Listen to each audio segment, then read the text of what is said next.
दोस्तों, मैं हूं योगेंद्र प्रताप सिंह और आज हम बात करेंगे नेक्स्ट वीक की एक्सपायरी यानी कि 2 नवंबर की एक्सपायरी की, जो कि वीकली एक्सपायरी है। और देखेंगे कि रेजिस्टेंस और सपोर्ट कहां पर है, और साथ ही हम बात करेंगे कि जो हमने सपोर्ट है वो किस रीजन से हम उसको सपोर्ट ले रहे हैं।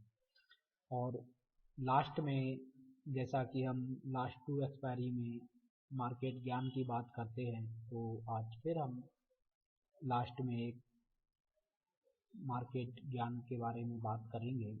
तो सबसे पहले जो हम बात करते हैं निफ्टी की रेजिस्टेंस और सपोर्ट की, तो जैसा कि हम यहाँ पर चार्ट में देख पा रहे हैं, ये निफ्टी का डे कैंडल है, यानी कि each and every candle represented by 1 day.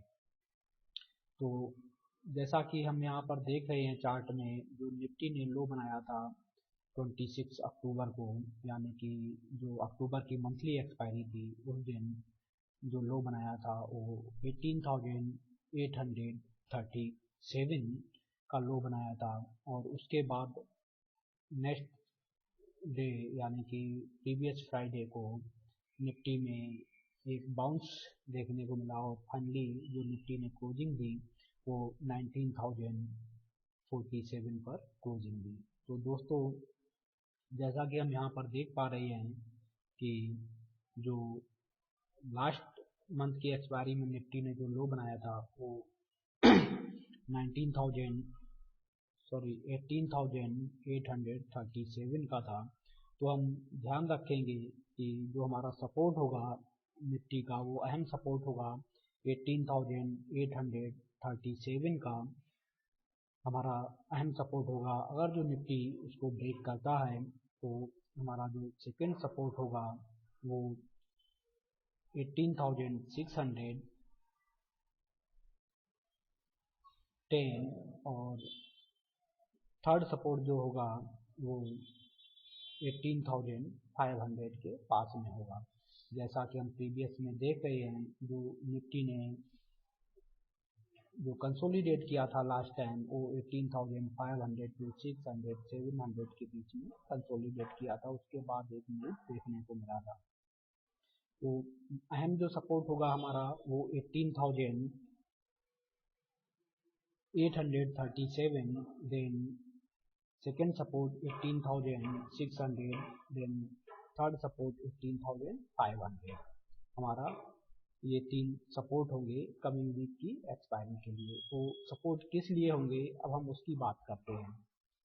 जैसा कि हम यहाँ पर चार्ट देख रहे हैं, जो निफ्टी ने रिवर्स लिया वो 18,637 से रिवर्स लिया, और वो हमारा 200 डेज का एक्सपोनेंशियल मूविंग एवरेज था। दोस्तों, 150 डेज मूविंग एवरेज बहुत ही अहम होते हैं। और जैसा कि हम यहाँ पर देख पा रहे हैं कि निफ्टी ने जो एक ऑलमोस्ट कह सकते हैं कि 1000 पॉइंट की गिरावट के बाद जो सपोर्ट लिया वो 200 डेज का मूविंग एवरेज को टच करके निफ्टी ने एक रिवर्स मूव दिखाया। तो हम बोल सकते हैं कि जो हमारा पहला सपोर्ट होगा 18,837 हमारा सपोर्ट होगा। इन केस निफ्टी इसको ब्रेक करता है तो हमें फर्दर गिरावट देखने को मिलेगी। जैसा कि हमने प्रीवियस एक्सपायरी में प्रीवियस मंथ की एक्सपायरी में हमने बोला था, अगर जो निफ्टी 19,330 को ब्रेक करता है, जो कि प्रीवियस मंथ की एक्सपायरी का लो था, तो एक फर्दर मूव देखने को मिलेगा। और वैसा ही हुआ, निफ्टी ने जब इसको ब्रेक किया तो एक हमें शार्प मूव देखने को मिला। और फाइनली जो निफ्टी ने सपोर्ट लिया कि वो 200 डेज का एक्सपोनेंशियल मूविंग एवरेज था 18,837 पर। तो दोस्तों, हम फिर से अब आने वाली एक्सपायरी के लिए मंथली हो या वीकली हो 18,837 को ध्यान में रखेंगे। अगर जो निफ्टी उसके नीचे ब्रेक करता है या ट्रेड होता है तो एक फर्दर मूव देखने को मिल सकता है डाउन साइड में। फिलहाल हम 18,837 को फर्स्ट सपोर्ट लेंगे और उसके बाद अगर जो नीचे ट्रेड होता है तो कॉशियस बेस पे 18,600 एंड 18,500 हमारे जो सपोर्ट होंगे, जो कि हम प्रीवियस मंथ के लाइक मई जून जुलाई में हमने देखा है कि निफ्टी ने बहुत सारा समय 18,500 टू 700 पर निकाला था, तो इसलिए वो हमारे सेकेंड और थर्ड सपोर्ट होंगे। दोस्तों, इन केस निफ्टी अपसाइड की तरफ मूव करता है तो हमारा जो पहला रेजिस्टेंस होगा वो 19,250 होगा। जैसा कि हम चार्ट पर देख पा रहे हैं कि निफ्टी ने जो यहाँ पर जो कंसोलिडेशन किया था वो 19,200 टू 19,300 400 के बीच में ऑलमोस्ट 1 मंथ कंसोलिडेशन किया था। तो हमारा जो रेजिस्टेंस बनेगा इस बार वो 19,250 पर पहला रेजिस्टेंस होगा, और अगर जो 19,250 के ऊपर निफ्टी ट्रेड करता है, क्लोजिंग देता है, तो हमारा जो सेकंड सपोर्ट होगा वो 19,430, जैसा कि हम प्रीवियस एक्सपायरी में बात करते आए हैं तभी हमारा वो सपोर्ट था। और अभी हम निफ्टी 19,400 के नीचे ट्रेड कर रहा है तो हमारा वो एज ए रेजिस्टेंस काम करेगा। और जो थर्ड रेजिस्टेंस होगा वो डेफिनेटली 19,490 500 की रेंज में होगा, और जब निफ्टी उसके ऊपर ट्रेड करेगा तो हम फर्दर रेजिस्टेंस की बात करेंगे। फिलहाल 19,250, 19,430 एंड 19,500 हमारे 3 रेजिस्टेंस होंगे। और दोस्तों, जो सेकेंड नवंबर की एक्सपायरी की जो रेंज निकल के आ रही है वो 18,700 टू 19,370 की रेंज निकल के आ रही है। जब इसके ऊपर निफ्टी एक्सपायरी देगा तो हम फर्दर रेजिस्टेंस और सपोर्ट की बात करेंगे। फिलहाल जो हमारी सेकेंड नवंबर की रेंज है वो 18,700 टू 19,370 की रेंज है। दोस्तों, और बात करते हैं ऑप्शन चेन की, तो ऑप्शन चेन पर हमें 19,000 के पुट स्ट्राइक पर हैवी पुट राइटिंग देखने को मिली लास्ट फ्राइडे को, जो कि इंडिकेट करता है कि निफ्टी का जो सेकेंड नवंबर की एक्सपायरी है उसमें निफ्टी 19,000 के ऊपर ही ट्रेड होगा।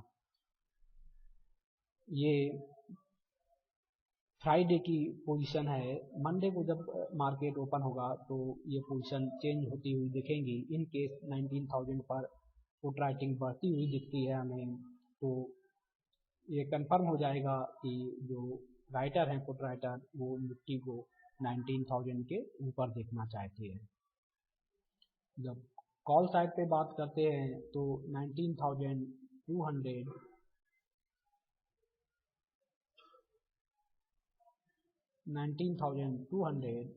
एंड 19,500 पर कॉल राइटर्स दिख रहे हैं। कॉल राइटर्स का मानना है कि निफ्टी ऊपर तो जाएगा लेकिन 19,200 के ऊपर नहीं निकलेगा। इन केस 19,200 के ऊपर निकलता है तो फर्दर 19,500 के नीचे ही एक्सपायरी होगी। ये कॉल राइटर का मानना है जिन्होंने 19,200 और 19,500 पर कॉल राइटिंग की है। और जैसा कि हमने देखा रेजिस्टेंस पर भी, जो हमारा रेजिस्टेंस आ रहा है वो 19,250 और 19,490 टू 500 हमारे हैवी रेजिस्टेंस हैं कमिंग वीक की एक्सपायरी के लिए। दोस्तों, तो ये थी कॉल राइटिंग और पुट राइटिंग। कॉल राइटिंग और पुट राइटिंग ये मंडे को तेजी से चेंज होती हुई दिखेंगी। अगर जो सेम केस पुट साइड में कॉल पुट राइटर बढ़ते इंक्रीज होते हुए दिखे तो और मार्केट ऊपर जाए तो समझ लेना कि 19,000 अहम सपोर्ट बन सकता है कमिंग वीक की एक्सपायरी में। तो ये तो ऑप्शन चेन एनालिसिस था। और हम बात करते हैं RSI की। तो दोस्तों, RSI लास्ट थर्सडे को जो लो बनाया था वो ऑलमोस्ट 26.6 पर RSI ने लो बनाया और उसके बाद फ्राइडे को एक रिवर्स मूव देखने को मिला। जैसा कि हम यहाँ पर चार्ट में भी देख रहे हैं, जो निफ्टी ने रिवर्स लिया था वो 200 डेज के एक्सपोनेंशियल मूविंग एवरेज को टच करने के बाद एक रिवर्स देखने को मिला और RSI भी ओवरसोल्ड जोन में चला गया था, उसके बाद एक रिवर्स देखने को मिला। तो पॉसिबिलिटीज यही है कि निफ्टी या तो कंसोलिडेट रेंज में रहे या फिर एक अप मूव देखने को मिल सकता है निफ्टी में। और जैसा कि हम यहाँ पर देख रहे हैं, निफ्टी ऑलमोस्ट बोलिंजर बैंड के लोअर लिमिट पर ही ट्रेड कर रहा है। तो जो हमारा अहम सपोर्ट होगा वो 18,837 अहम सपोर्ट होगा, तो उसको ध्यान में रखिए। अगर उसके नीचे निफ्टी ट्रेड करता है या क्लोजिंग देता है तो एक फर्दर हमें डाउन मूव देखने को मिल सकता है। In case Nifty last Friday की क्लोजिंग के ऊपर ट्रेड करता है तो चांसेस यही रहेंगे, जो RSI है और जो एक्सपोनेंशियल मूविंग एवरेज है 200 का, वो यही इंडिकेट करता है कि निफ्टी ने सपोर्ट ले लिया है और 18,800 अहम सपोर्ट आने वाले दिनों में साबित होगा। और तो दोस्तों, जो मेन इम्पोर्टेंट है वो 18,837 का सपोर्ट इम्पोर्टेंट है, और ऊपर जब 19,250 के ऊपर जब निकलेगा तो 19,400 और 19,500 पर रेजिस्टेंस फेस करेगा निफ्टी। और 19,500 जैसा कि हम यहाँ पर देख रहे हैं, बोलिंजर बैंड की मिडिल लिमिट है, और उसके ऊपर अगर जो निफ्टी क्लोजिंग देगा या ट्रेड करेगा तो एक फर्दर मूव 20,000 के तरफ जाते हुए दिख सकता है। तो फिलहाल हमें जो रेजिस्टेंस और सपोर्ट याद रखने हैं वो 19,837 और 19,200, 400 एंड 500। दोस्तों, मैं ये बार बार इसलिए बोलता हूँ ताकि आपके ये दिमाग में बैठ जाए, आपको चार्ट देखने की ज़रूरत ना पड़े, आप निफ्टी को देखें और आपको पता चले कि कहाँ पर रेजिस्टेंस है और कहाँ पर सपोर्ट है। तो ये तो रेजिस्टेंस और सपोर्ट की बात थी और ऑप्शन चैन एनालिसिस की बात थी। दोस्तों, जो कमिंग वीक में जो इम्पोर्टेंट फैक्टर होगा मार्केट के लिए वो है वेडनेसडे को, यानी कि 1 नवंबर को फेड इंटरेस्ट रेट डिक्लेयर करेगा, तो उसकी वजह से हमें मार्केट में एक वोलाटिलिटी देखने को मिल सकती है। और ख़ास तौर से बैंक निफ्टी में एक बड़ी वोलाटिलिटी हमें देखने को मिलेगी। तो मार्केट का मूवमेंट किसी भी साइड हो सकता है, डाउन साइड भी हो सकता है तो अप साइड भी हो सकता है। इसलिए आप ये जो रेजिस्टेंस है, सपोर्ट है, उनको ध्यान में रखिएगा और उसके बेस पे ही आप ट्रेड लीजिए। और जो आप ऑप्शन ट्रेडर हैं, फ्यूचर ट्रेडर हैं, तो ये सपोर्ट आपको बहुत काम आएंगे। दोस्तों, अब बात करते हैं मार्केट ज्ञान की। दोस्तों, जैसा कि हमने लास्ट वीक की एक्सपायरी में भी देखा, निफ्टी ने एक बड़ा डाउन मूव दिया कंटिन्यू 2-3 डेज। जो भी ऑप्शन सेलर थे या ऑप्शन बायर थे तो उनको, जो ऑप्शन कॉल बाई किया था उनको हैवी लॉस देखने को मिला, जो पुट सेलर थे उनको हैवी लॉस देखने को मिला। तो मेरी राय यही रहेगी कि मैं देखता हूँ कि सपोज निफ्टी 19,100 पर ट्रेड कर रहा है, लोगों ने 19,000 का पुट सेल कर दिया और जब उनको लॉस होने लगता है तो वो उसको एवरेज करने के लिए और ऊपर जाके उसको सेल कर देते हैं। तो मेरा हमेशा ये मानना रहा है कि हम जब भी एवरेज करेंगे वो लूजिंग साइड में एवरेज नहीं करेंगे। सपोज अगर जो हमने पोजीशन बनाई है और उस पर हमें लॉस हो रहा है, तो मेरा मानना ये रहता है कि हमारी जो ट्रेड है वो डेफिनेटली गलत ट्रेड हमारी पड़ गई है। और जब हमें एक कंफर्म हो गया है कि हमारी एक गलत ट्रेड हो गई है, फिर हम उस साइड पे जाके एवरेज कर रहे हैं, तो डेफिनेटली है हो सकता है 1-2 बार आपको एवरेज करके बेनिफिट मिल जाए, लेकिन 90% चांस यही रहेंगे कि आपका लॉस बढ़ता रहेगा। तो मैं हमेशा यही सजेस्ट करूंगा लूजिंग साइड में, चाहे वो कॉल साइड हो या पुट साइड हो, आपको एवरेज नहीं करना है। या तो उस पोजीशन को आप होल्ड कर सकते हैं या फिर फर्दर दूसरी पोजीशन बनाइए। उस लूजिंग पोजीशन पे आप एवरेज मत करिए, उससे आपको भारी नुकसान होने के चांसेस हो सकते हैं। और पहले हमने कई बार ऐसा हमारे साथ हुआ भी है कि जब हम एवरेज किया है लूजिंग साइड में तो बड़ा लॉस देखने को मिला है। तो मेरा सजेशन यही रहेगा, जब भी आप एवरेज करते हो, जब आपको मालूम चल गया है कि जो हमारी ट्रेड है वो लूजिंग साइड है यानी कि लॉस करा रही है, तो हम उस पर एवरेज नहीं करेंगे।